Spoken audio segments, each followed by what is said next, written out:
Minecraft builds a blockbuster, Avengers Doomsday character news, and is Tangled done? All this and so much more on this episode of Beyond the Screen.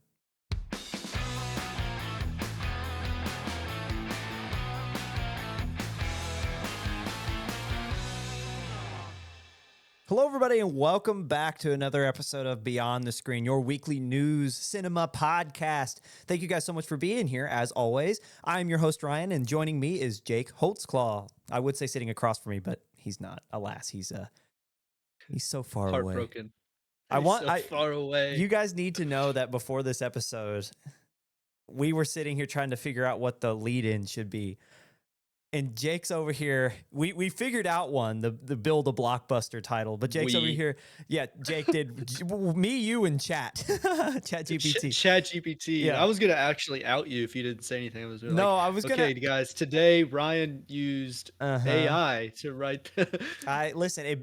When I was just gonna say whatever, but the build a blockbuster is such a good one. But as we're like getting ready to go, Jake's like, "There's gotta be a better one." And for those of you not watching, he's like moving his hand like a certain politician. Yeah. And he's like, there's gotta be another one. And he's just like farming Chat for like 5 more responses.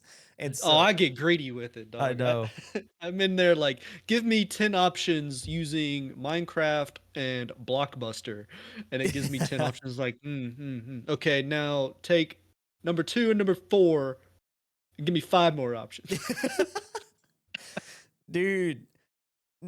Yeah, I'm a chat menace, dog. I'm in there. I'm asking it questions. There's like Dad and I were messing around with a record player, and we come to the conclusion that the needle was or the whole arm that the needle's attached to was off balance, depending on, I guess, the record and the record player. That they all require, and then the needle even requires balance. I'm not going to get into it. Way over my head as somebody who's never done a record player, and Dad's like, I don't know, man, it's been like 10 years since I actually balanced an arm on a record player. And I was like, well, I'm just going to ask ChatGPT. I gave it the model of the record player. I told it what needle we were using, and it told us like what the needle requires as a balance, and then how to do it with that record player. Now, yes, could I have gone out and researched it and pulled all the different sources together myself from the needle manufacturer and then the record player manufacturer? Yes, maybe. Both are from the 80s. So would it have been a little harder than like maybe an Audio Technica turntable you can get like from Walmart, or one of these Victorola ones from Walmart, like $50 ones? Yeah, it probably would have been a little harder. But like ChatGPT helped us. I mean, it was right. I mean, it literally told me where the things were. That's my spiel for Chat. Use it sparingly, wisely, smartly, but it is one of the best tools, and it will likely replace search engines before it's done. You're probably right, and I think it's funny that we're on here having as much discussion as we do about like AI and film and how there should be limitations, and we can't even like specifically for like screenwriters and like writing stories, and we just used it to write a 1-sentence in. Fair enough. Maybe it's not ideal. I don't know if our credentials stack up after that. But something else I want to talk about before we get into the show, which is sort of film news. I have to clown our buddy, our lovely writer-director, Donnie, who at home, if you follow us and you'll see our next project coming out, you'll see he wrote and directed a fantastic script. It's not yet. He's going to direct. He has written a fantastic script, going through all the pre-production and getting everything ready. But he sent us a concept for a social media. I might post it right now, like in the video. You might see it, which would be really funny if you cut back just now to me having shown it. But if you did see it, you know what I'm going to be referring to here. At the very beginning, there's a moment where he's sitting in his car. And when he sent that, he just sent a screenshot of that. And me and Jake were over here ready, like pre-prepping for the podcast. And we're like, dog, that looks so cringy. Well, the first thing that I told him was when he was writing the script the first time back in college, and I read it, and I was like, hey, man, you got to take the angst out. You got to take a little bit of the teenage, just turn it down a little bit. I don't even remember why I told him that. It was just, I'm not gonna spoil the script, but it was a little angsty. I need to Well, preface, we did end up getting the full link because what we were laughing at and saying, oh, that looks kind of was just a screenshot of like the first image. Once we watched it, we were both like, oh, okay, that's pretty cool. no, yeah, it's good. It's not Yeah. angsty at all. Like But yeah, the yeah. the But screenshot, we the were both thumbnail like, on it, and I was like, ah. oh man, So oh I man. have to clown. I hope you guys get to see it because if you do, the first image is just all we saw. And if you were going off of that, it's just the guy going like that. And it's just like, oh, Donnie. Oh, please It don't do works that. out. It's Also, gonna be the awesome. last thing I'm going to call him out on, the brother's wearing a Weezer shirt. So clown him. Clown Well, him. to be fair, you clocked it from a mile away. The Dude, fact that you know what a Weezer you logo can looks clown like. me all you want. I do like Weezer, but you would not catch me ever wearing that W. You would Yeah, never dude. catch me wearing that W. I saw that thing Oh, with the man. wings on the side, and I said, I'm one of those. I know what that is. D1 Weezer hater. Not hater. No, I Not love hater? Weezer. But Oh, see, that's the problem. yeah, there you go. You just outed yourself. I But don't you're never care. gonna wear it. I That's don't what I'm know. There's saying. a I'll there's a never wear level it. of Yeah. Like listen, I'm the kind of fan that I'm self-aware. So I know how people see Weezer fans. So if I'm walking out and about and if you didn't know me, you would never clock me as a Weezer fan. You just wouldn't. You'd never know. well, I don't know. Hey. Yeah, I mean, you said you were walking. Yeah, I can tell. Okay. Something about the walk All of a right. Yeah. Weezer fan is different. Everybody not named Jake Holtzclaw. I don't think I walk like a Weezer fan. Brother, you Just look more saying. like a Weezer fan than I do. Do I? Do I? I listen to 80s Japanese city pop. You say that as you're wearing. Yeah. Yeah. Yeah. If you don't know what I'm talking about, just look up 70s, 80s Japanese city pop, and there's gonna be like a picture of a car. It's gonna be like an S13 or something. Awesome. That whole playlist full of bangers. Let me put you on. Don't knock it till you try it. Bro, I'm just over here listening to Buddy Holly, and you're trying to sell people on Japanese city pop from the Why don't 80s. you listen to the real Buddy Holly? I've never. See? I also you listen to got the me some of the there. oldies too. You got me there. I've never Dude. listened to the OG Buddy Holly. I just know that riff. Good. That riff that's Well, all over meme culture That's right stuck now. in our heads. Yeah. Another thing that's all over meme culture, segue, Minecraft movie. And that is the perfect segue into the first segment. That, believe it or not, that entire 8 minutes was not the first segment. In fact, that's becoming an annual ritual of us just, I guess a weekly ritual, I should say, not annual. Weekly ritual of us Yeah, type in discussing. the comments if you want us to go annual. Yeah, once a year. One Welcome back podcast to a Beyond year. the Screen, year 10. A No, 5-hour podcast of everything that happened. your recap, your movie recap. Anyway, number one at the box office this past weekend, if you haven't been paying attention, if you've been living under a rock, was in fact the Minecraft movie, which I will say I called. I called that, Jake. I said, Yeah. man, this looks like a film that is lovable. It looks like it'll be bad in all the right ways. And bro, like I was reading somewhere, Yep. people are saying this is a rare 5-quadrant movies. Like this hits every quadrant of moviegoer you could ever imagine, from young to old, male to female, all of every demographic you could ever hit. Everyone's going to watch the Minecraft movie. So My dad ain't watching that. it I hate to appeals break to it all you. demographics. Someone your dad's age will watch the Minecraft Oh, sorry. movie. Yes, fair enough. No, my father in particular, probably not. I mean, so the film earned an estimated 157 million in its opening weekend. This marks the biggest opening weekend for a video game adaptation ever, and I think it's 4th for all films rated PG or something crazy like that. I read that after I wrote the script, so I didn't quite have the time to throw it down. But I mean, a crazy mark for a film about Minecraft. Just again, highest rated video game adaptation ever. That's over Mario and Sonic, of which Sonic has 3 installments. Ridiculous. For reference, the project was suspected or was geared to earn 70 to 80 million. Everyone was saying this film will make maybe a hair under 100. It'll be whatever. The film earned another 144 million internationally. If you're doing the math, that's over 300 million in 1 week. The film cost without marketing, so we always have to have that caveat, but its production was 150. So it has doubled its production cost in 1 weekend. And they're also I'm seeing tons of marketing through not only the accounts like Minecraft Movie, but also through Cinemark and Yes. AMC. Like this is ongoing marketing budget, but I don't generally see the double down post premiere, So right? this I is don't a see sorry, go do ahead. what? No, no, go ahead, go ahead. Well, it's where they're taking footage from the customers who posted like when so the whole audience will say the quotes like Flint and Steel and Chicken Jockey, and they're taking those videos of inside the theaters and then just posting it to generate hype to go watch it. That all they're doing is repurposing customer content, which is one of the smartest things that a lot of people do. And I'm just going to get off track a little bit. Sweetwater, which is a audio and visual, what is it?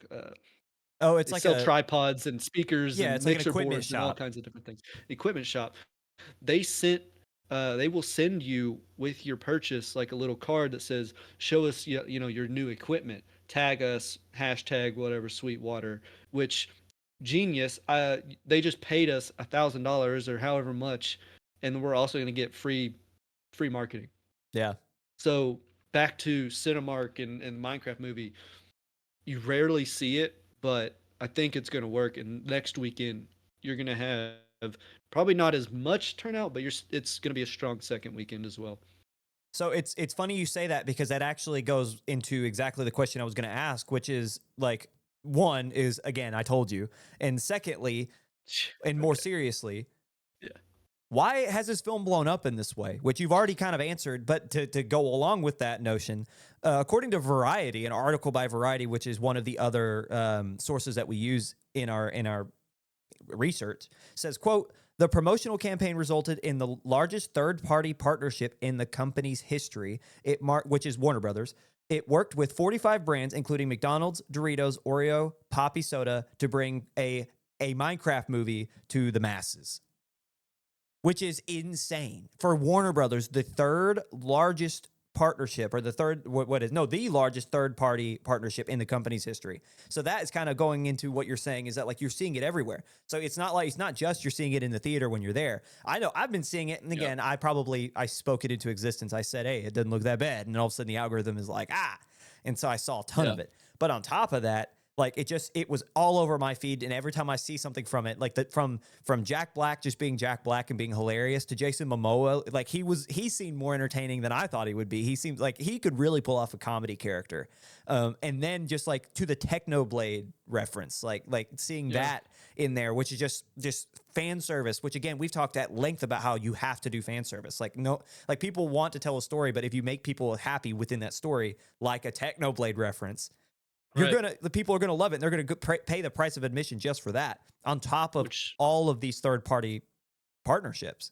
which didn't the actor who plays Henry, Sebastian Hansen, he requested that, I I think. think so. Didn't he? Yeah, he So involvement from the actors secondarily into having a Technoblade reference. I also saw a comment on a Minecraft post that the movie post what was it? It was that's like the only pig in the whole movie, maybe yeah other than like piglins, maybe. yeah.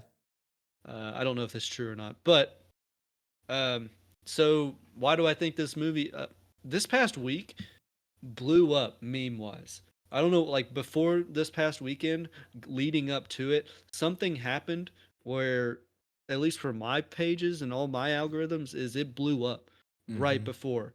So I don't know if it was purely just coincidence the meme community skyrocketed, or if they started putting more money into their advertising right before, likely both. I would Mm-hmm. say likely both. um Secondarily put more money into it while also not reusing prior content, but actually kind of giving out more clips from the movie, likely fueling the content for memes, you Mm-hmm. know, like give them something new to meme into out of existence, and then you've got like even more hype. They I think for this movie, the recipe, as well as the good graces and the luck of the meme community all work together. Yeah, and I think that's something to be said here is exactly the point is outside of the paid partnerships, the marketing and pandering to that meme culture. Because the thing is, the critics are divided on the film. It's a 48% on Rotten Tomatoes, their tomato meter, which is a rotten film. Like if you get a 48% on any other film, they're going to say it's terrible. The IMDb score is 6.1 out of 10, which isn't bad. That's just kind of an average movie. But you go into this. The director is Jared Hess, who was Napoleon Dynamite and Nacho Libre, two movies in that very same vein of you're not going to watch a great movie, but you're there for a good time. So it's like they making this movie. There is no story in Minecraft other than the one that you craft if you want to be like punny there.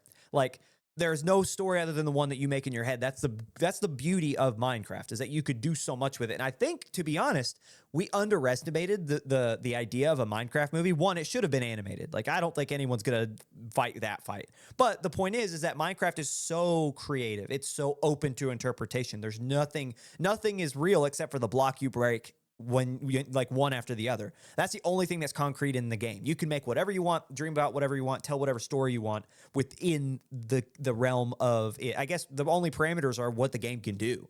You know, it's like other than that, you're not really herded to one way or another. So I think when you think of Minecraft and then you apply it to a cinematic experience, of course this movie was going to go this way. Of course they were going to bring in someone like Jared Hess, who's a comedy genius in his own respect. Of course, they were going to bring in someone like Jack Black, who is a walking meme, right? Like a wholesome walking meme that everyone loves. Yes, people kind of got fatigued from him, but then all of a sudden you get him saying funny things. You get it like going through the rotation of the internet, and everyone's in seats now. The majority, I don't know if this number was correct, but I was reading online that they said, like, and I'm pretty sure this was being hyperbolic, but 80% of the audience was under the age of 24. Yep. Like the lowest age range that you can like take credit for, like take down in terms of your numbers is like 12 and 13. They don't really keep track of any age range under that because they're going with their parents. You don't really know. But like between 12 and 24 or 25, that's the vast majority of this audience. People are saying. So, granted, it's Minecraft came out in 2009, which is why you have that range. Yeah. And so it's not only so 13, 12, that I'm gonna have to do quick math here, but that's like 2022-ish. So that's, I don't know. Anyway, 12 years from then, 2009. So we remember it as 2000, early 2000 babies. But like you're also talking about youngins. So it's on everybody's mind in this age range. Yeah. We've played Minecraft for countless hours into the morning, 5 a.m. level with all of our friends. And then you meme it to, out of existence with, honestly, if it was fully animated, it might not have gotten where it is. No, you're probably right. The whole first trailer drop of Jack Black being live action was probably not well received. I would say that was not well received. Nobody liked it, and which is what creates a meme. Like generally, memes are somewhat negative or have negative connotations against their source material. Mm-hmm. It's almost always making fun of, regardless of whether or not it's on their side or not. It's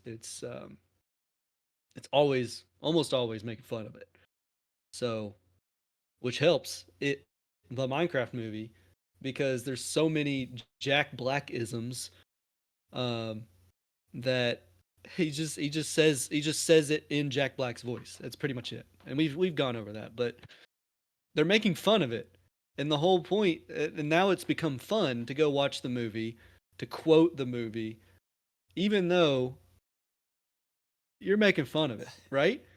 Dude, I work as you know, like I work in higher education, and we had a student event today, and the amount of times I heard chicken jockey, like it is funny. It don't like listen, it is funny, but when you're trying to take pictures and you've been there for 4 hours, and you just hear for like the 15th time in like a 90-minute stretch, chicken jockey, you're just like, okay, okay, I've had enough. Yeah, like and so exactly your point though. That I say that to further validate your reasoning is that like we are not college age anymore, like the stereotypical college age, which is depressing to say, But Punk. those who are in college age, that's exactly who this is targeting. And they're, as I just said, I have heard that specific phrase more often than I'd like to admit. But again, congrats, Minecraft. Good job. That's a rare win. That not only is a win for Warner Brothers, which hasn't won a thing this entire year thus far, it's still young, but that completely busts open the box office. Otherwise, this has been a really slow year, a lot of really bad weekends. And then Minecraft shows up, makes over 150 million domestically and 300 internationally, which is a crazy number. Moving down the line, now that we finally have moved past Minecraft, A Working Man comes in second with Jason Statham starring. In its second weekend in theaters, the film grossed 7.2 domestically and 27.8 million in total. With a 16.6 million haul worldwide, the total box office for David Ayer's latest action flick rounds out to about 44.5 million, which is not a bad number in terms of the entirety of its run in 2 weeks internationally. Moving down the line, The Chosen Last Supper Part 2, if you remember last week, in the same position, was The Chosen Last Supper Part 1, which has now earned 17.9 million in 2 weeks in theaters. Its second part of the end of this, it's the life of Jesus Christ and his disciples is literally the description of the film, as we talked about, or the series, if you want to call it that, as we talked about last week. This week, the second part earned a pretty respectable 6.7 million, which is a good win for Fathom Events and the creators of the series. People are hyped for this. Again, I want to reiterate, I had no idea this was a thing until last week. Haven't really gotten the chance to sit down and watch it yet. But congrats to The Chosen, doing a great job in the box office. Coming in fourth, we have The Lowly and the Sliding. It's me taking my grandma to the Minecraft movie, and she's like, no, I'll go watch. Go watch Jesus. Hold on. I'll go watch The Last Supper. I'm going to go to church real quick. Just goes across you enjoy your filthy Antichrist Minecraft movie. Can you imagine like you're trying to get grandma to walk into a theater and all you hear in the back is like Jack Black doing whatever, and she's like, have your flint and steel, I'm going to church. And she turns around and it's just The Chosen and the opposite end of the hall. The Nether is hell. The Nether. I don't know. We don't need to go down this path. But anyway. I have heard those similarities. I've heard them connect the dots there. Speaking of hell, finishing fourth and slowly sliding backwards down the box office poll is none other than Disney's live-action remake of Snow White. Despite being in almost 4,000 theaters across the country, the film only gained a little over 6 million domestically, which for Fathom Events, that's fantastic. For Disney, that is pennies. You might as well have not put it in theaters. Thus far, earning more overseas at 90 million internationally. The remake has only earned 77 in the States, 77 million that is, with a grand total of 168.3 globally. And that is nowhere touching its overall budget, including production budget and marketing. So, which that number was 250 million, if you were curious. This is a flop, Jake. This is definitively, it's over. Rachel Ziegler. I actually heard back from some people about my take. You can separate yourself as much about that as you want. I said last week that I thought the hate for Rachel Ziegler might have been more because of her political stances than anything she said. And I got like 2 or 3 people who were like, nah, she's evil. Nah. Yeah. She's evil. They're like, she said this and that. And I'm just like, But apparently not. So I get like, say whatever you want. But I did think that was funny, and I wanted to air it out. I will plead ignorance. I don't know what she said. So. I want to give you room now to separate yourself if you wanted to. I mean, I only hear things. All right, grapevine and the birds and whatnot. Little birdie told me about the grapevine that also relayed the message was that the only redeeming quality of the movie was her singing. Right. And that was the only positive that I had heard. And then I only know of how she reacted to the publicity about her movie being bad. I almost, just for the internet, I almost just want to be like, I think she's a god, and then just like take the opinion, the exact opposite opinion. Oh man. But no, I'm not going to plead ignorance, but I'm also going to say like, I I don't think she's evil. I just think that Well, I don't know what she said. I I can't. just I mean, if you kick puppies, you're right. evil. But I don't know if Ziegler kicks puppies or not. That's why I'm pleading ignorance. From what I understand, people just don't like her opinions, and they're Okay. mad that she's got an opinion that is drastically different than the majority of the rest of the people who watch film. Apparently, I couldn't tell you exactly what she said, but I don't. I remember reading some like tidbit about it, and I didn't think it was that bad. I just was like, eh. But anyway, I could say that, and then like she had said something that I'm not aware of. That And was then like, she kicks a puppy. yeah, like something like that that I just didn't see, and it's like absolutely the worst. But going back to Snow White off of Ziegler and the controversies, which did impact what we're talking about, so have to mention it. Do we celebrate a Disney loss? We'll get in I later. always celebrate the loss of Disney. Well, I'll get in later to why, like the ripple Yeah, effects of what we're witnessing. That's actually a big part of our upcoming segment. But you are celebrating a Disney loss. I am. I celebrate any loss by Disney that I can. I don't. You don't get them, as often. Yeah, But same with like Amazon. It's like you guys have so much money just to burn and toss into a trash can that I can't help but celebrate a loss. yeah. Now, when it ends up when layoffs happen of good film people because of that, and then it's like, oh man. Well, now I feel bad. But Yeah. it's a double-edged sword, knife, whatever. One of the Spoon. weapons, you know? So it's a double-edged spoon, and you kind of just yeah, it puts things in perspective that like all these great filmmakers, regardless of how sweatshoppy the film studio is, they're still good people, I would think. It's Yeah. just the person they work for is bad. So I can't necessarily wish the downfall of Disney without also wishing the downfall of all those amazing creators. Which is, I think, the exact right opinion to take. It's just, it's unfortunate, but I mean, like, I want to see, like, I love to see, speaking of Indian Paintbrush Pictures, which is Wes Anderson's production company, they just released a trailer. That's not in the script because that happened after I wrote it. But he's released a trailer for his next film. I want to see Focus Features in that film explode. Like, I loved seeing Anora do what it did. I loved seeing Nosferatu, and I think that was Focus as well. I love seeing that one explode. Like, that's where I'm like, that's where I get excited. I won't say I get excited for a Disney loss for exactly what you said, because you don't want people to lose their jobs, but it's also like burn, like low key, but Learn your lesson. Maybe that's what I need to start. Like maybe I just want Disney to not be Disney, like sweatshop it up and do bad, yeah, if they were make bad lovable, decisions. this wouldn't be a conversation. Yeah, but they flip flop politically. It doesn't feel like they care about the people making the films, and it's just the makings of an evil company out for profit, regardless of where they can get it. We're already there. It's not the making. It is like No, this yeah, doesn't happen by accident. Like, this isn't something that like you see and you're like, huh, that's something I noticed. This is something that has been developed. That's why, how long has Disney had this reputation? Like, I first heard about it when they first bought Star Wars, and I was 11. Like everyone was like, no, like they hated the fact that Disney bought Star Wars because they already own Marvel. They own all the Disney properties, the Pixar's. And so it's like that's been something that's been at least 15 years old. And I'm saying that as someone who's mid 20s. So it's like I don't have a lot of perspective outside of that because I didn't care beyond that point or before that point.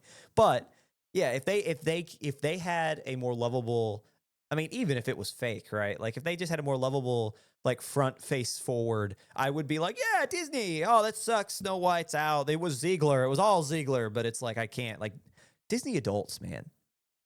Like, that's all I think of. It's like that's what I just thought of when I did that. Was Disney adults were like, "Boo! You ruined the live action," and it's like, bro, that thing was terrible from the get. Anyway, moving down the line, we're gonna finish our top five at long last. We're gonna get through your top five in the box office this week. The Woman in the Yard. I know you were excited, everybody. You were excited to hear about The Woman in the Yard being fifth, which was a pretty good weekend. she's still there. Yeah, she's hanging out. She's still in the yard. still in the yard. Still in the yard. Still there. And hanging out in fifth, still in the yard.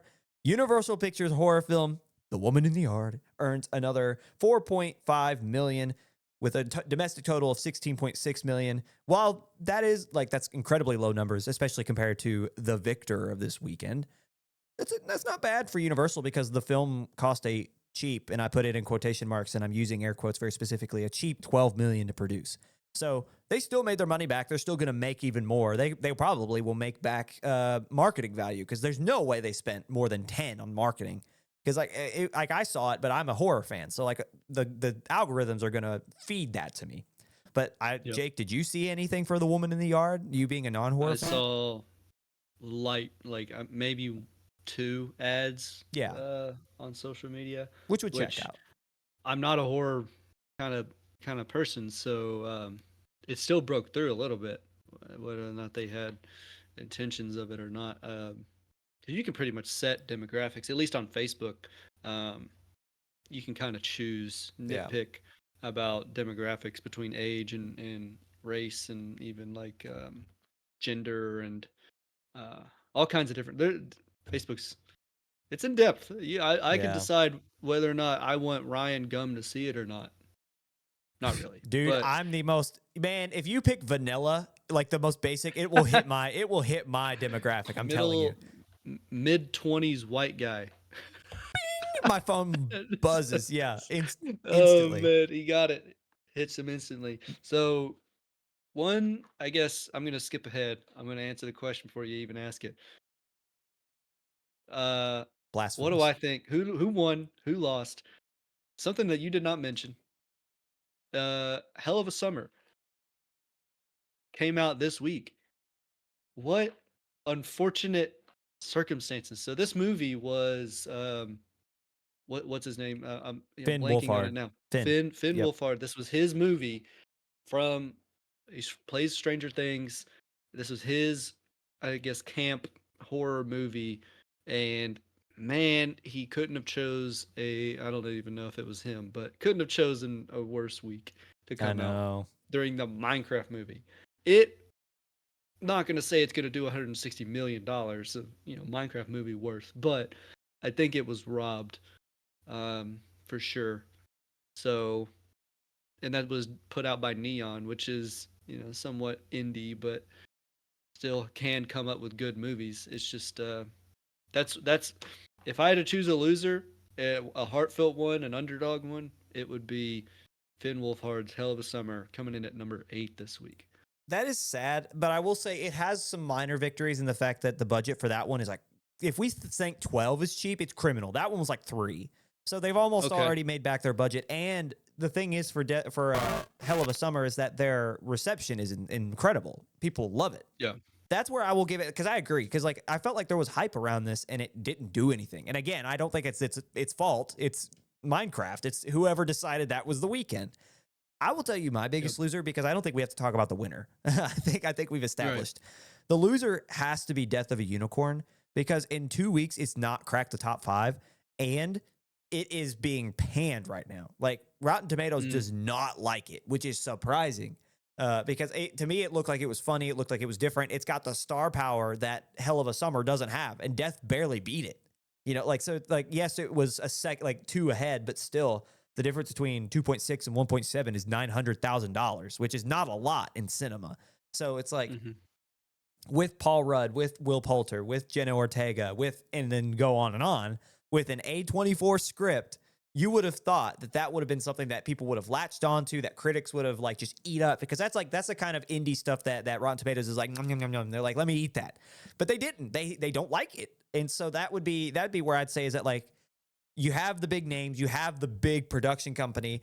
People still didn't watch it, and critics didn't like it, because it's different. It's like, again, like we talk, like Neon doesn't always distribute a long legs that goes off because of meme culture. Sometimes they distribute an Anora.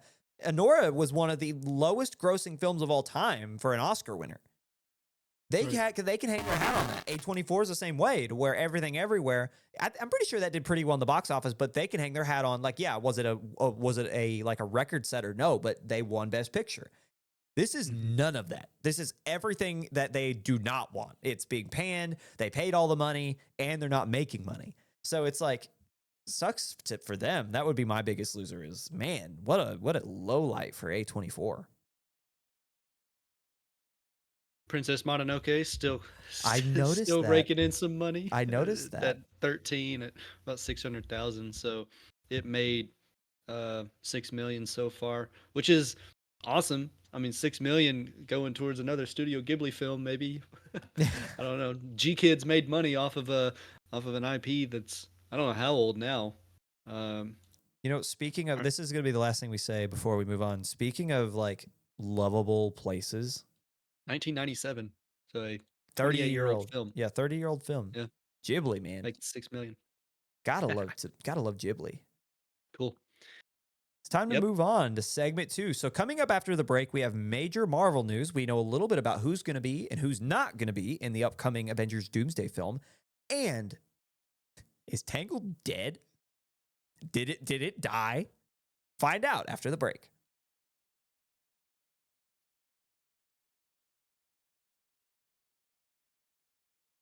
Hello, everybody, and welcome back to Beyond the Screen. You made it to segment 2, long-awaited segment 2. We had a winded segment 1 there. Major news. We're going to discuss the biggest headlines from this past week in cinema, starting with everyone's talking about Marvel again, and it feels like 2018. Kind of. Maybe not really. A little bit more pessimism, a little bit more skepticism, but somewhat like 2018. Kevin Feige has given a number of insights into the upcoming superhero mega pick Avengers Doomsday, including which factions will be involved in the battle against Robert Downey Jr.'s take on the sorcerer Doctor Doom, which I was also surprised to learn how many people did not know Doctor Doom was a sorcerer. He's All right. he's like Doctor Strange, but like not like the mystic. Like like take away the mystic part of it. He's like in the same era. Like I was reading comments and people were like, "So what does Doctor Doom do again?" It's like, So basically, he's super smart. yeah, Reed Richards, Fantastic Four level smart. yeah, He's got the magic of Strange, and he's got the overall durability and the brawn of like Thanos, yeah. pretty much. If not And more, you combine all those, and you have one of, if not the most powerful comic book characters yeah, ever. Like yeah, he, spoiler alert, in one of the comics, he rips Thanos' spine and skull completely out of his body, just because he's like, "What are you gonna do about it?" or whatever, and yeah. Doom just kills him immediately, right there. Infinity Gauntlet and all kills him. Yeah, this is a guy that like there's a reason he's Yep. one of the most arguably the most recognizable Marvel villain of all time, right? Like he's up there with like the Joker. Like that's the kind of guy this is for at least for comic book fans. It's like it's Right. Doctor Doom. It's Victor Von Doom. It's like get it right. Anyway, moving down the line as always. The factions that we were just talking about that will be in the upcoming Marvel film include the Avengers, shocker, the Wakandans, the Fantastic Four, the Thunderbolts, and the original X-Men. Which Yep. isn't that shocking because we did see Ian McKellen and Charles Xavier himself, Patrick Stewart. But that, like, to see it in paper and on writing from like credible sources is still kind of Not from surreal a to see. 5-hour live stream of the back Yeah. of chairs. A big note in this entire thing, the entire cast has not been revealed yet. This is still, of all those 5 factions that I just listed, that's not everybody. 30 some odd people they Yeah. already revealed. Yeah. There's also been talks and rumors that Tom Holland's Spider-Man will mostly be absent from this universal / multiversal threat. So, and I think that was because they're going to really focus on him as like a street level hero, which they should. Like he's more in line with the Daredevils and the Punishers anyway, or the Luke Cages. But he's like one of those that can elevate if he needs. But I like this. I like that a lot. I think also a big part of it is because Tom Holland's filming Spider-Man 4 when they're filming Avengers. What is this, 6? So why would he? Whatever. Anyway, thoughts, Jake? Thoughts about all these people? Thoughts about what's going on? I agree with you on the Spider-Man one, definitely. But dude, how many people can you put in this before it's just a cameo cluster? Bad word. Yeah. So I think there's like, how long is this movie gonna be? Like, if we're gonna be honest about it, because you can't fit 30 people in, or plus on Yeah. top of the B-listed actors and the not so greats. But dude, that's a lot of people. Just money. How much is this thing gonna cost? It'll be another. You gotta pay all those people. I almost think it has to be another part 1 and part 2. But they can't do Yeah. that because they've got what is the one after that? They've got another one that they're planning. and I have no I idea. can't remember what that one was called. Maybe that one was the canceled one. I always felt like they had two coming up, but maybe they're going all in on Doomsday. But I don't know. The thing is, here's my big thing: if we see Patrick Stewart die again, Quit bullying the old this man. will be the fourth time on screen. He died in 2006. If you remember, in the terrible X3, he died in Logan. Mercy killing, if anything. He died one of the funniest deaths. I know it's not funny, but it was kind of funny to me in Doctor Strange, the last Doctor Strange movie, when he was in Wanda's head. And it just, the reason I found it funny was because he was like sitting in like the yellow, like his robotic wheelchair or whatever, his I don't know what to describe, his little go-kart looking thing. And he goes like this. He's hovering like this, and he's looking, and then he falls down. And then he's dead. And he just, and then he's just dead. And so I thought it was funny when theaters, just the way he's fantastic. Patrick Stewart's awesome, but that death was pretty funny. Anyway, if we see him die again, You could. we probably will. Half these people are going to die. Half these people are going to be let go, loose ends tied, like you had said. You know. Well, because you have to make Doctor Strange seem powerful. Doom. Did I say Strange? Sorry, Doctor Doom. Yeah. You have to make Doctor Doom seem powerful. So he's got to kill. Yeah, and he will. If they go, Robert Downey Jr. though. I know. Oh man, like we're gonna talk Doom up. We're gonna talk him up so much, and I'm not gonna discount Robert's ability to act. It's just gonna be a little bit of a hurdle to get over seeing Robert as the sorcerer. Jarvis, clip that, Jarvis. It's just him.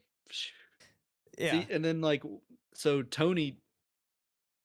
Some of these people know what Tony Stark looks like. Well, I think that's like going to be a point of like these characters will remember, and that'll be like a point. I remember when RDJ was first cast, people were like, "What will Spider-Man think when he sees him?" And now he's not even in it. Right. Well, it doesn't matter what he thinks. Yeah.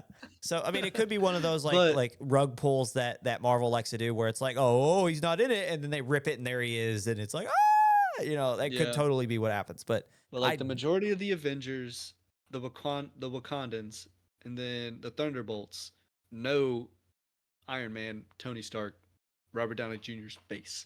So there's gonna, as much as they want to get away from it, there's gonna have to be some multiversal happenings, or they're just gonna sweep it under the rug and not mention it. And it's like, this guy's new. Yeah. Whoa. Yeah. Whoa, a guy I've never seen before. Who are you? Yeah. It's just. I'll tell you. So moving on from, we're talking about multiverse, we're talking about Easter eggs, cameos, this guy, that guy. A little bit of a break from that in our next Marvel news. A little bit of a change of pace, which is something I'm very excited about and sad all in the same time, and I'll explain here in a minute. Regarding the aforementioned Fantastic Four, director Max Shackman, who did WandaVision, and he directed and produced episodes of It's Always Sunny in Philadelphia and Game of Thrones, reveals a pretty interesting detail surrounding his take on the titular quad and the world they inhabit, stating, quote, "There's no Easter eggs. There's no running into Iron Man or whatever. They're it." I love it. I love the change of pace. It's so cool. It's like what makes the Batman cool in DC, like jumping over into Matt Reeves' universe he's made. It's cool to see the Fantastic Four inhabit their realm in the 50s and 60s, and they're it.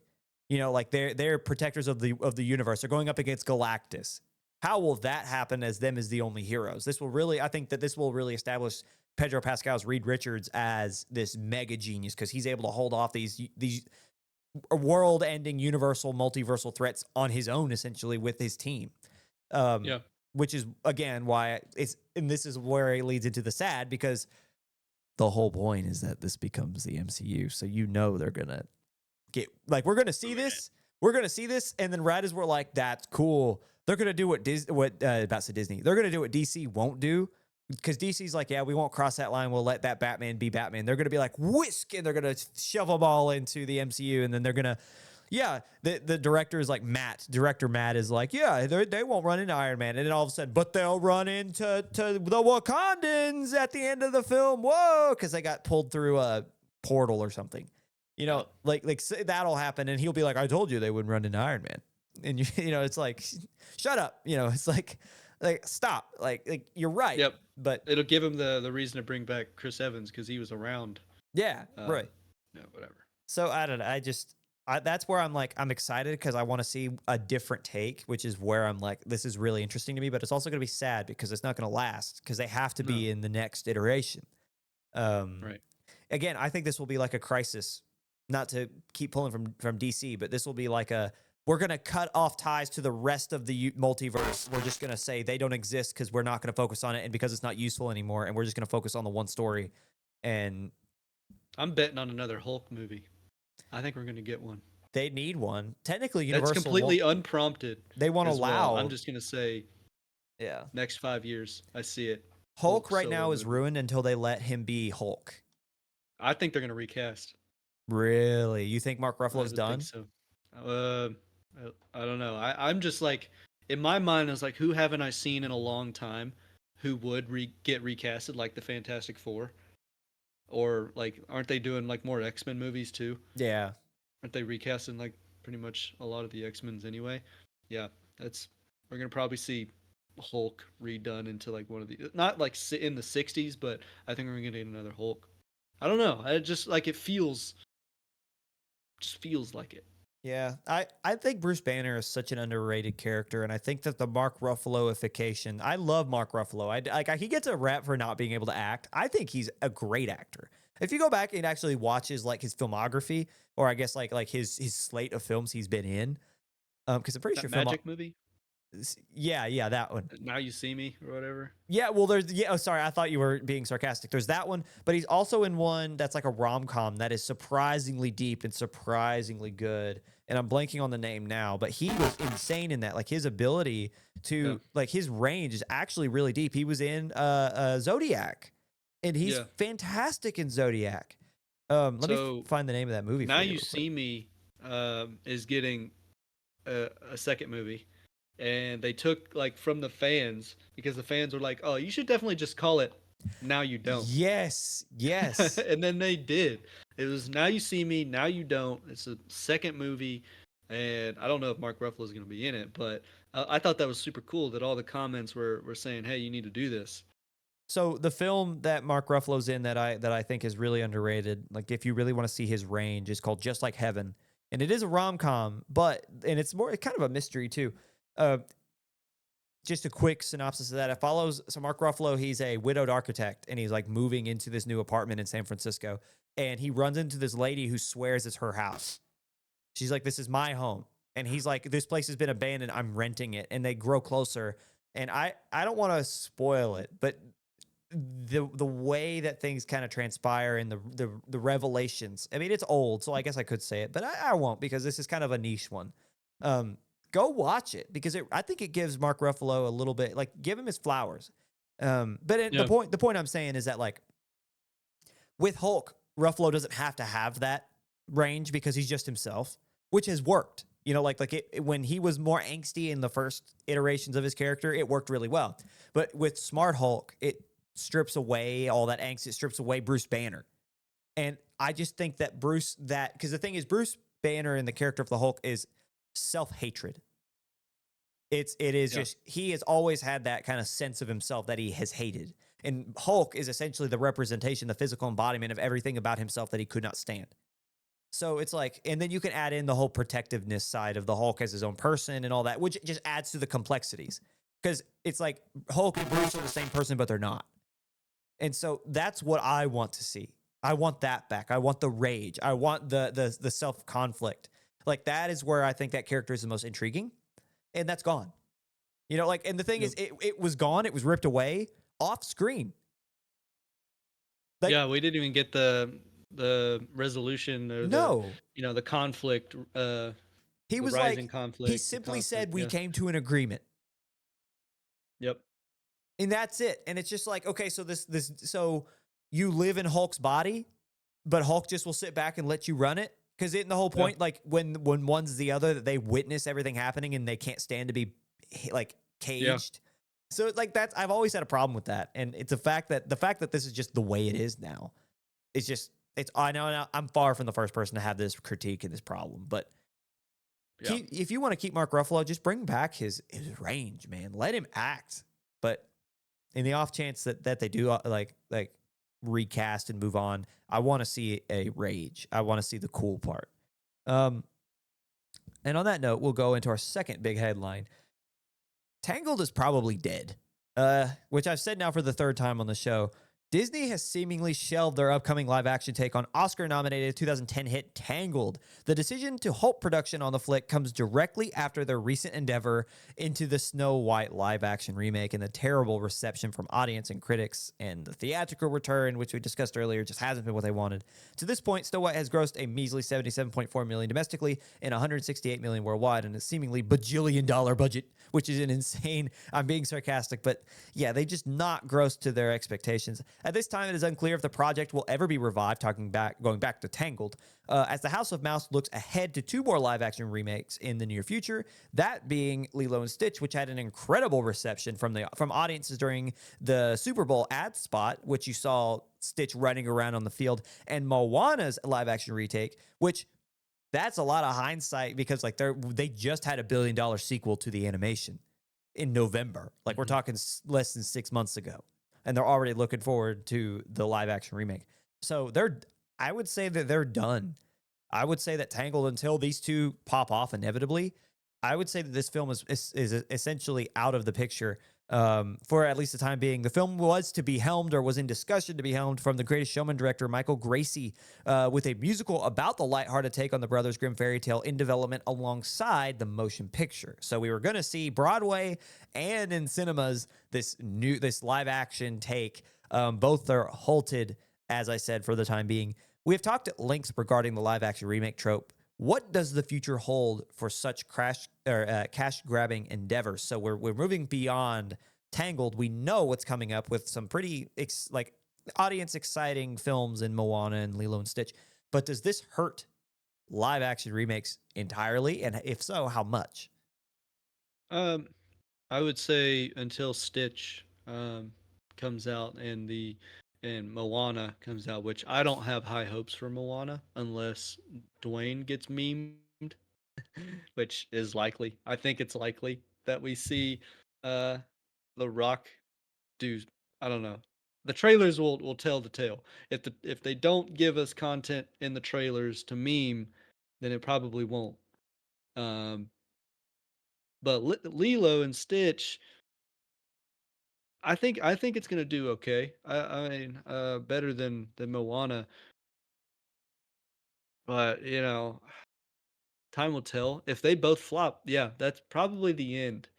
I would say Mm, so, because they're gonna be like, oh, there's no money here. I've worked, with people who are that closed minded, or not even closed minded, but just like, oh, no money here, not even gonna try again. yeah. And it's like, well, you approached it wrong, created it wrong, delivered it wrong, and expected awesome results when it's not how you do any of it.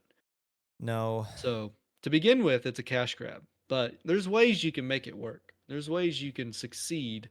How to Train Your Dragon. Well, Tell yeah. it to a T, which I think Lilo and Stitch will do.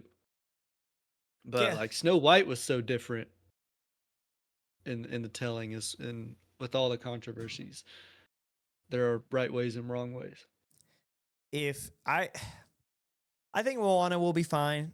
I think that if, again, I guess exactly what you're saying, if they take the story beat for beat and replace it with live action instead of animation, it'll do fine. The first one was so good.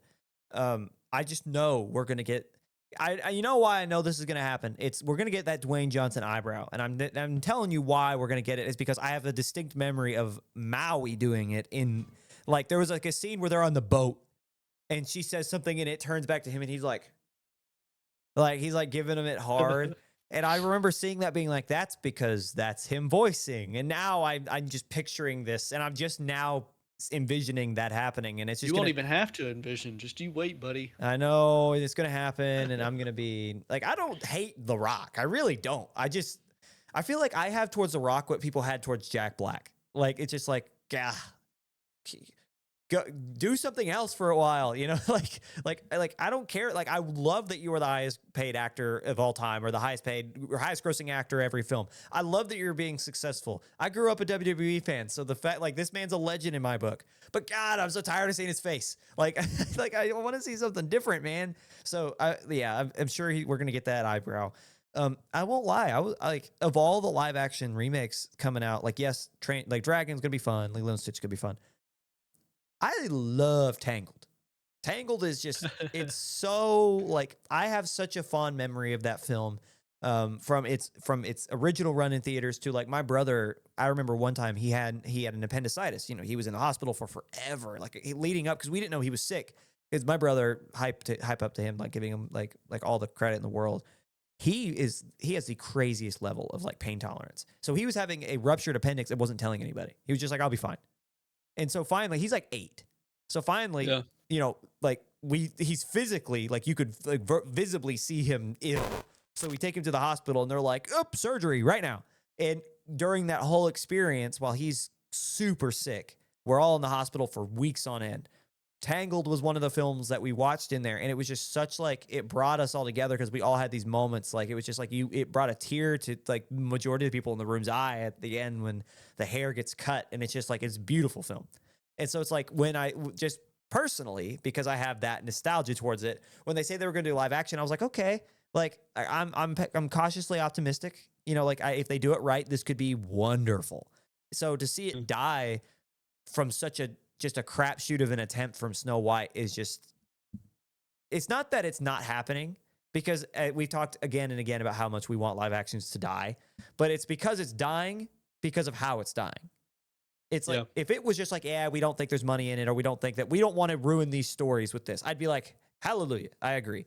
But the fact that they're just not going to tell it because Snow White, Yeah. I don't know. Like, Well, it just, maybe it was directly reliant on the money it made, and we screwed Tangled by not going to see Snow White. again, I again, if they're basing Snow White or Tangled off of Snow White, they're insane because they knew. The thing is from the get when it was announced, the story changes, and when we saw the dwarves, everyone knew it was going to be bad. That was half a year ago. Yeah, they had every chance to turn around and say, "Oh, we don't want to do that." They didn't. So I will not take the blame for something. Tangled. Something that Sonic gave us that we probably take and run with it and become hyperbolic is like, you change the animation of the main character the entire film, and now we think it can be done every single time. We got spoiled. We got spoiled, and like, yes, it was the right move, and it worked for Sony, right? Worked for Sony. Yeah. It is I Sony, but think. I'm pretty sure it's Columbia. Oh, so it worked for them, and now we're kind of like, hey, can you return Shrek to where we wanted Shrek to, look like? Can you, It's Paramount. uh, Paramount? So you did this for Sonic, they did this for Sonic. Can we get it for Shrek? Can we get it for Snow White? Can we get it? And it's like, if you're seeing trailers, there's no telling how finished, like that thing is almost buttoned up. Yeah. Clean. That thing is as polished as they want it to be. If you're seeing trailers, it's done. That's like in the video editor's world when you have a video based on the beat of a song and they're like, it's great. Can you just change the song? Oh, yeah. You know exactly. So, yeah, we were spoiled once, and I think we kind of expect it from all the animation studios now. Yeah. Especially when we're like, oh, this sucks. Can you just make Shrek look like Shrek again? Not my Shrek.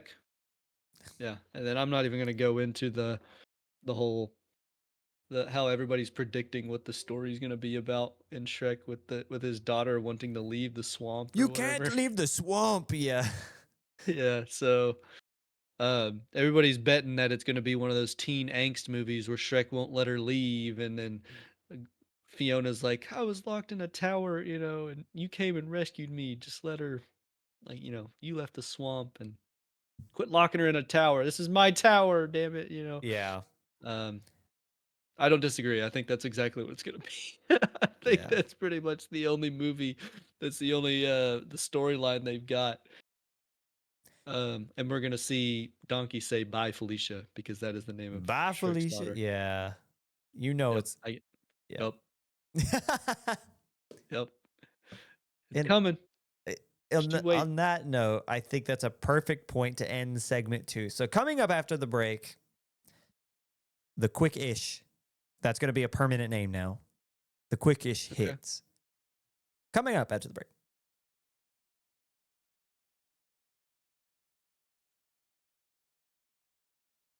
Welcome back to Beyond the Screen. You've made it to segment 3, our quick hits, which are quickish hits. However you got here, thank you for being here. An hour into a recording and you're getting to our final segment after all this time. You've listened to us ramble on and on about everything so far. I don't know what we haven't touched. We've made as many references as we can, and we just appreciate you being here and just enjoying your time. If you are, if you're not enjoying your time, you should tell us why and then like us anyway, because we would like that. But getting back to real talk here. We appreciate every single one of you who listen to us every week. We appreciate you who find us new and just take the time to listen to us through and through. We really like it's just, I say it every week. It's just it's a cool concept, but it's also like, man, like to sit an hour out of your day to listen to us talk, like just me and you, Jake. And if you want to be on here, you have opinions. Yeah, you can. Let us know.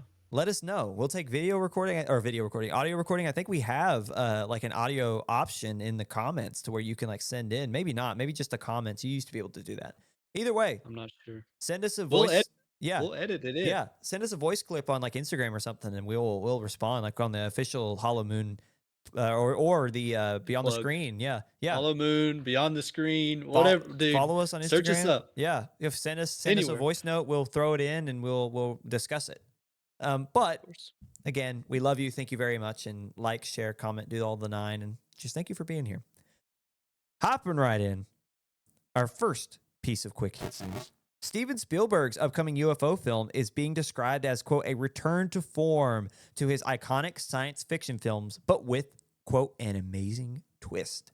The film thus far stars Emily Blunt, Wyatt Russell, Coleman Domingo, Colin Firth, Eve Hewson, and so many more, and is set to hit theaters next summer, June 12th, 2026. I don't think it has a title yet. That's the one thing that I wasn't able to find.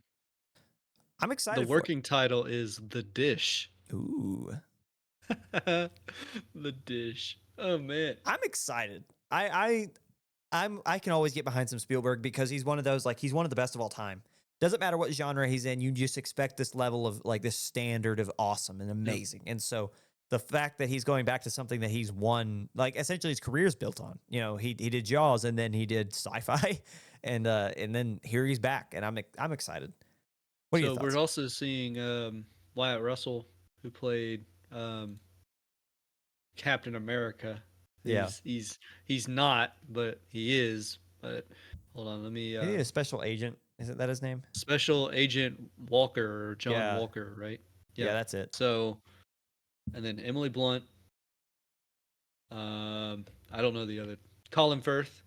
He's cool. Like him. I'm getting better with names. Back in college when I was on this same podcast under the same name, I was not good at names. If you go back and you search up like the EKU Beyond the Screen podcast, you see me typing away on my keyboard every time somebody's mentioned, because I was not in the world of cinema as heavy as I am now. You know Coleman.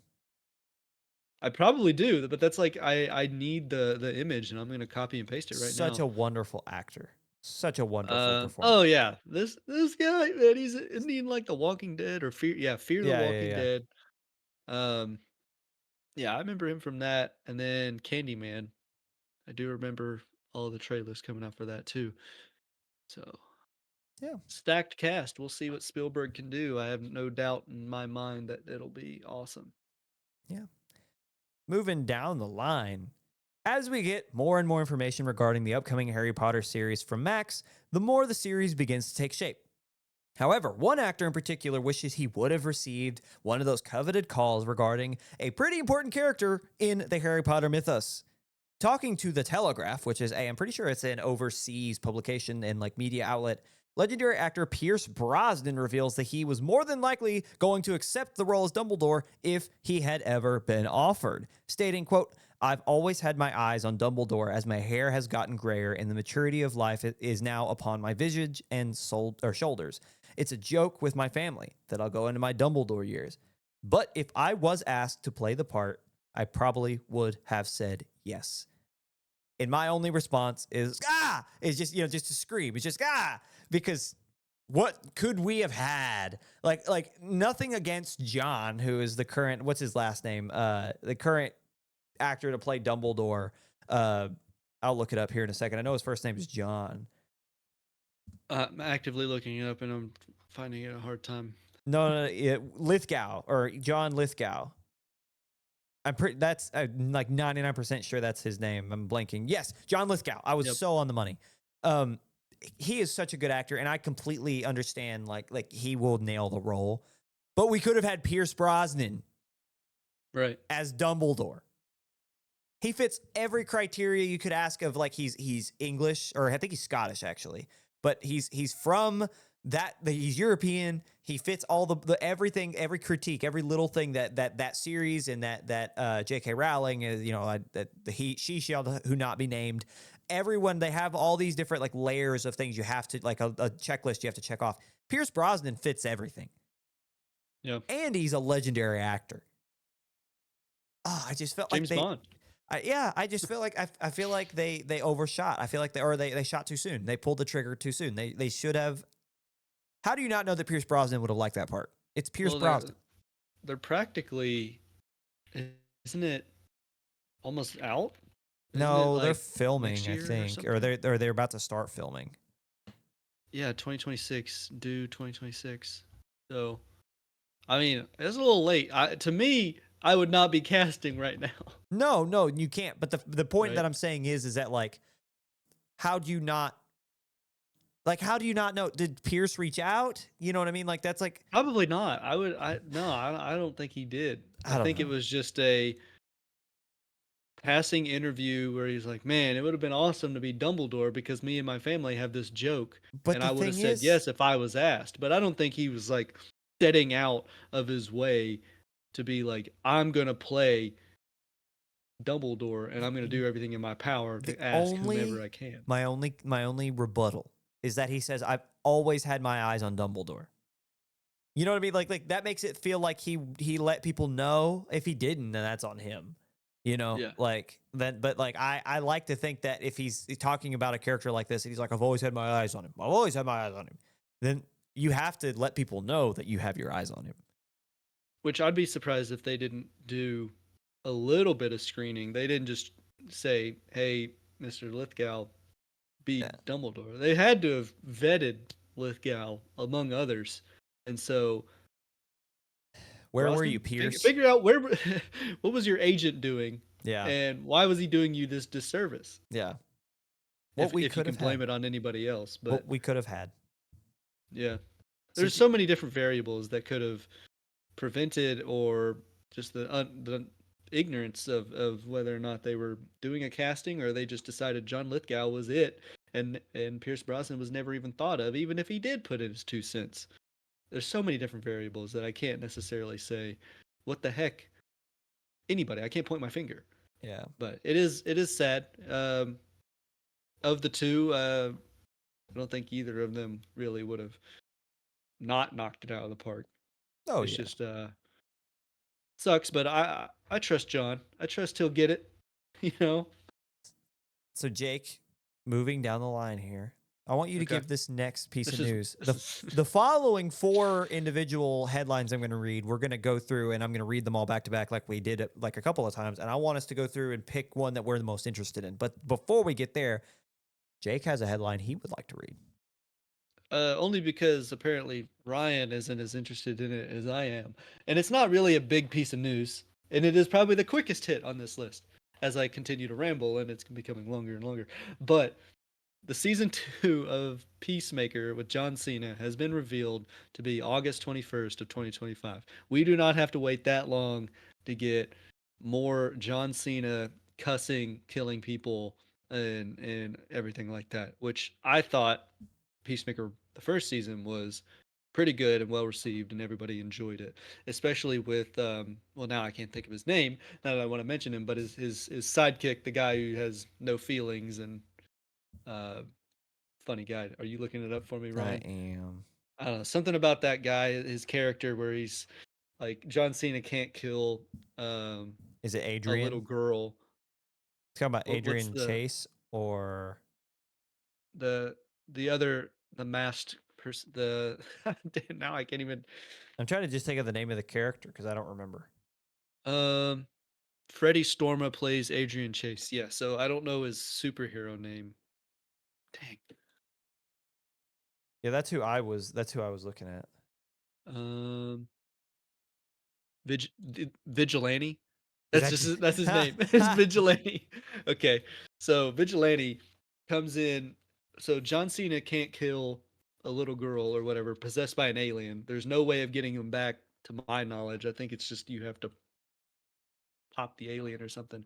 Well, they didn't know that at the time. Maybe that's what it was. And John Cena couldn't do it. And so his buddy Vigilante comes in and he's just sniping the whole family, singing a little song the whole time. I mean, it's gruesome. It's all around ethically wrong, but it's just like do do do do do. Yeah. No remorse whatsoever. And I thought that was pretty funny. So I look forward to season 2, your quickish hit, August 21st, 2025. Look forward to it.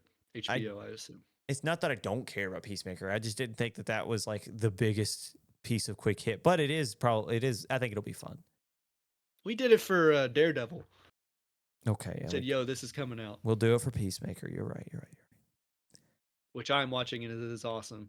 And if you haven't gotten to watch Daredevil Born Again, it is also awesome.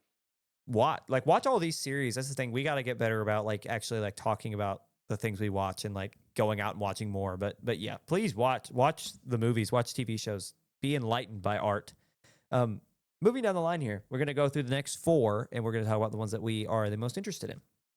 We get a further Superman sneak peek as we get an extended clip from what was the original teaser trailer of Superman beat to a pulp in the snow with Crypto showing up, and now we see him pounce on the Man of Steel, and it obviously causes him a lot of pain, and we see him tug Superman by the cape to the Fortress of Solitude, and we see the doors open, and there are robot assistants who carry Superman to a table/chair looking thing that turns him to the sunlight, and then a magnifying glass that intensifies the sunlight.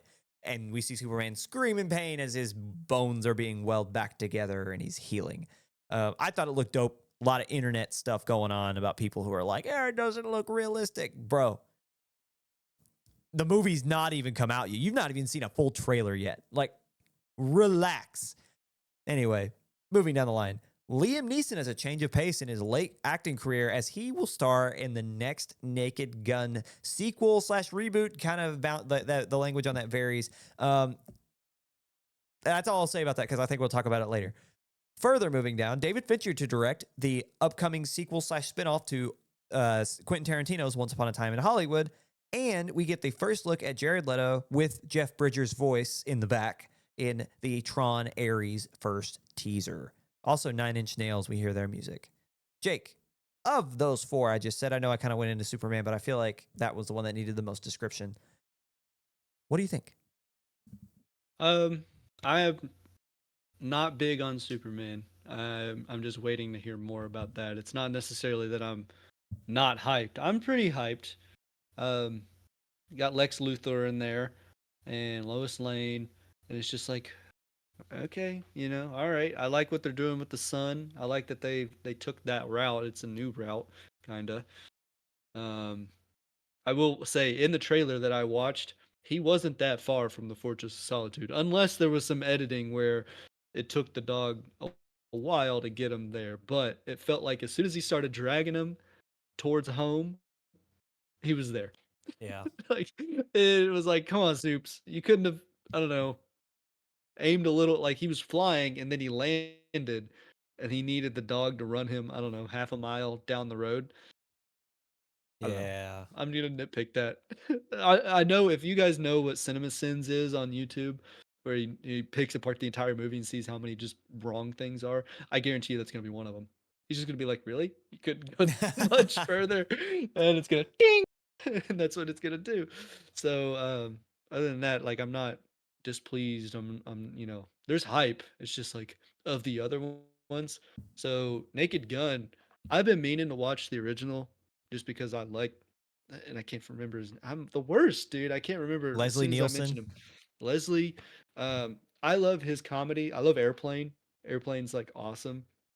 Dad and I quote it all the time. So if I am looking for a reason. If I'm looking for a reason, this is the reason to go watch Naked Gun immediately. Um, I don't know if it is from Naked Gun, but there's one joke where he's like, "Well, what'd the guy look like?" And the lady said, "Well, he was 6 foot, mustache, and it's like awful big mustache." And I'm like, "Oh man, that's so good. It's so good. Peak cinema." Well, there's another scene in one of the Naked Guns where Nielsen is like giving the $20 and like trying to bribe the guy, Yeah, and they yeah, give each the other the shoe same shiner. $20 back, just trying to Yeah, bribe each other. It's so good. No, and yeah. I So yeah. Liam Neeson, right, in that seat, I think he's gonna do pretty well. I mean, we already see him in like this Girl Scout skirt or whatever. I don't know. It was mega weird. It was weird, but I Brother has think the skirt on and he's got one leg hiked up after stopping. I love the Mission Impossible, like the joke of like it's just a little girl and he like whips off the mask and he grows to like that's just yeah, so funny. Like I wasn't he's wearing expecting like it. strawberry underwear. Yeah, like you see all of Yeah, it. It's just so not Liam Neeson. Like it, but it's just he's he's got the Taken voice too, which is probably just Liam Neeson's voice, but yeah, he's doing the deep, like gravelly Liam Neeson voice yeah. during the whole thing. Um, so I look forward to that one. I look forward to watching the original beforehand. I feel like it's a continuation because like there's a scene, the really funny scene in the trailer where you got Liam Neeson like kneeling at the visage of Leslie, and he's like, "Papa, I miss you every Yeah, day," and he's like, so it's like it's obviously that's his son, right? That's like the character in Naked yeah, Gun, that's his kid is Liam Neeson, and you've got like these different like the sons of these different characters, and it gets to the one with OJ and the actor just yeah. like OJ Simpson, who is Nord, what's his character's name? So I can't remember, but like he looks at the camera and it's just the portraits of OJ. It's just so good. Like Just said no, but they're in a room with all these portraits, and it's just a line of grown men kneeling at their father's, not a memorial, but like all their images in a row. And it's yeah, just a bunch of dudes lined up, and then it finally gets to the OJ one. And he's like, "I'm just, not proud." I'm not doing it. No, it looks so good. That if I think I've given away my opinion. I think that the Naked Gun is like I read that like despite the next one, which is David Fincher and Once Upon a Time, which means that's going to be a Netflix movie, by the way, if it's David Fincher, because now Fincher and Netflix have like a deal. But like that's exciting. But dude, just the thought of Liam Neeson in a comedy is just so it's so good. Right. And then I'll take Tron here. So Jared Leto, Jeff Bridges' voice as well, in Tron Ares teaser trailer. I have not gotten to watch this, but I will say Tron Legacy, there was like a week this year, I think, maybe a little bit last year, end of last year. I was listening to the Tron Legacy soundtrack on Spotify. It's just good. It's good. And I don't know if it's Daft Punk because I'm pretty sure they were the main band during it. Now, Nine Inch Nails, which is another awesome band. If you don't know them, I mean, you got to be a little bit into rock, right? Is it heavy metal? I don't know what the exact classification is, but you kind of have to be into that to really like Nine Inch Nails, but I look forward to seeing what they do. At least from the first 15 seconds to 30 seconds of this trailer, the Tron bikes are navigating a real life freeway. So they've escaped the game, Hmm. and we are now in the real world riding Tron bikes through the real world. That is all I've seen from the trailer, and the only thing that makes me nervous and I bite all my nails off thinking about it, Jared Leto's in it. I know. So I'm a little like gulp, pulling at my shirt collar, Yeah. wondering how I don't know, man. And he's the protagonist. He's not even the antagonist. He's the protagonist. So we're gonna have to deal with him the majority of the film. I think it'll Puts me on be. edge. I think it'll be okay. I think we'll You be can you okay. can see it. I'm rocking back and forth. I'm Yeah. angsty. I I'm I I'm getting a think little I nervous. think it'll be okay. I think we can I don't know, survive. man. I He's love I love Tron. I just think he's gonna it's morb all over the place. oh, it's morbid All right, go time. ahead. Yeah, no. No. You froze up on me. Your picture's frozen, so our beautiful audience gets to see your No, you're back. Okay. Oh, Uh, your picture's frozen. nah, not the audience can see my picture is definitely not frozen right now. No, no, yours was frozen for me. Okay. But Anyway, anyway, Daft Punk. I was talking to someone the other day about this, and Nine Inch Nails they're a losing battle right now. They will not outperform Daft Punk. likely not. I don't It's know. They've got to come up with new stuff, yeah. right? The thing is that I was telling somebody the other day when I was watching or discussing Tron Legacy. If you did not know who Daft Punk was, because they're in the film, like there's a cameo with the performers. I don't know their names. You would have thought they were just characters in the movie. You just would have thought they were Yeah. part of Tron. They are so within the mythos of that film that it's crazy. Like they look like they belong, but they're just that's what they look like. That's just Yeah. what their persona is. So it's just like to go from that to like their style is literally it's almost like it was birthed in that world to begin with. Yeah. And then you go from that to Nine Inch Nails, which I'm excited for the change of pace. I think that'll be cool because like the best way to not feel like you're just trying to recreate something is to go for something new. So instead of getting another like techno electric style of music, you go with something more rock heavy. And that is so like it's something that can give you the same like beats and can give you a similar feel without trying to feel like you're just trying to grab at the same straws. So I dig it. I just fear that people will be like, yo, but the soundtrack wasn't as good. And it's like, Yeah. dog, Well, you could not get better. Like, sorry. yeah. Could you imagine like you're in production of this new Tron, and because it's not been long since Daft Punk decided that they were not going to be Daft Punk anymore, and like you're fully planning to bring back Daft Punk for your awesome sci-fi video game thriller, and then they're like, "We're not Daft Punk anymore. We quit." And I just slamming the desk and sliding everything off. Like I could just imagine somebody behind us, like, "Are you kidding me? Are you absolutely?" And then I don't know how they ended up with Nine Inch Nails, but I feel like somewhere either at the beginning there had to be an overlap between this movie and Daft Punk's um, tenure ending. I hate to That break it to you. This is again Disney. well, But okay, so someone at Disney was slamming desk and sliding. I also think too, cause like I love to add to that image. It's like they made this film because Daft Punk. They were like, we'll just bring Daft Punk back. We'll just do it. We'll just do it. And then it'll be easy, the easy money. next day, Daft Punk, we're done. It's just Yeah, yeah, and then they're like, "Oh yeah, by the way, you have to work with Jared Leto." no, like they're like freaking out, double fist in the Fell to air. my knees. No Daft Punk and Jared Leto.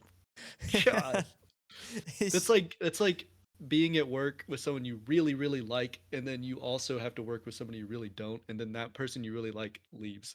it's over.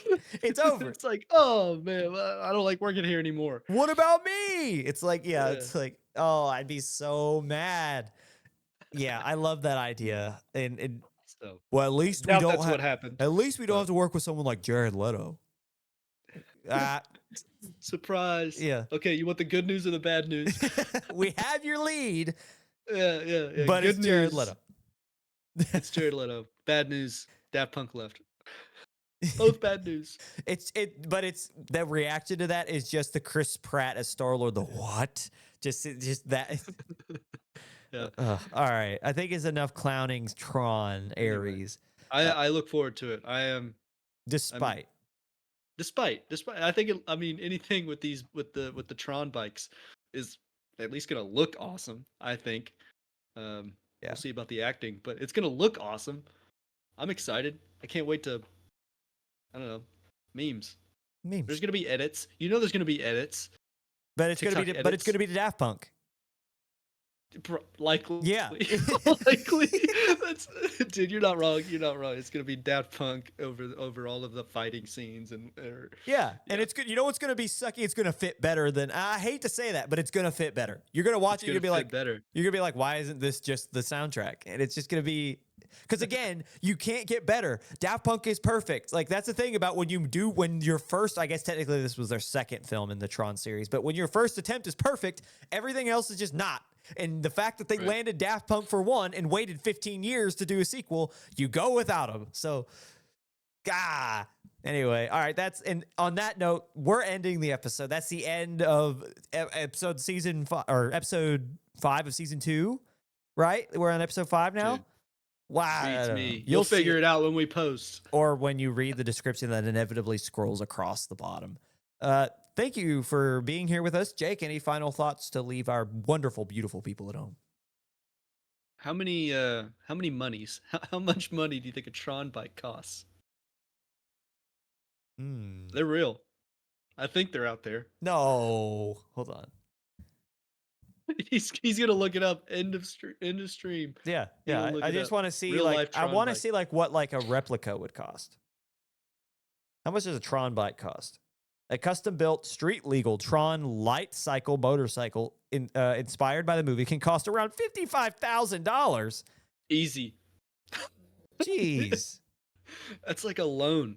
It's easy. People get car loans every day. Well, I can't say that. I was gonna say they not do. Me. They do. Do they not? Do they? No, I was gonna say not me, but See? It is me though. It could happen to anybody. It's like a car loan could it's be like in your future. It's like a sickness. It affects people. So, watch out. Car loans. Majority of our audience, go buy a car now because in a month you won't be able to. Yay, tariffs. And I thought you were gonna be like, you're betting on a recession, and I was like, Ryan's dropping the news. No, I don't have to bet on a recession. We're in one right now, dog. Look outside. Anyway, we're getting political to end the podcast. Thank you for watching. We hope to see you back next week if you survive. Stay strong. Goodbye.